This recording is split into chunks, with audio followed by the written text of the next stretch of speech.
You know, through science and technology, we learn more and more about the world every day, and that's thanks to work done by scientists and engineers. And that's why STEM education has become so important in our school systems. Caroline LaCour is here to talk about how some students in Bangor are launching their future STEM careers with a big win from NASA and the TechRise Challenge. Hey, Caroline. Hey, good morning, Sharon and Lee. When you were little, you probably had a role model and dreamt of stepping in their shoes for a day. But for some students here in Bangor, their dreams are coming true and they're shooting for the stars.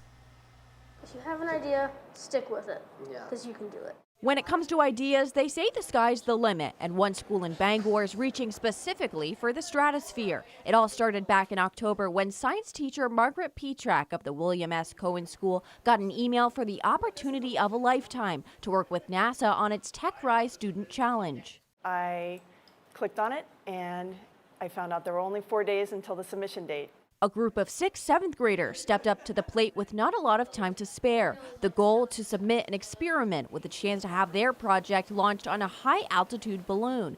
Their experiment, testing and tracking air quality at different altitudes. We can use that data to figure out where most of the pollution is, and we can figure out how to make less of that pollution. It wasn't until this month that the group got their answer after NASA live-streamed the announcement of which schools across the nation were chosen, and one of those was theirs.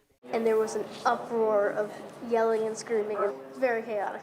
We knocked a couple chairs over. Students now have a lot of work ahead of them, 4 months to build, test, and send off their projects to be launched with the guiding mentorship of NASA engineers themselves. What will they hope to learn? Hope to learn some stuff about their job. All the different things they do in their daily job, because that's what I want to do when I grow up, is be an engineer for NASA. Standing in the shoes of the role models they look up to, with the future of the science world in their hands. What about 10 years from now? Where are these students going to be? What about 20 years from now?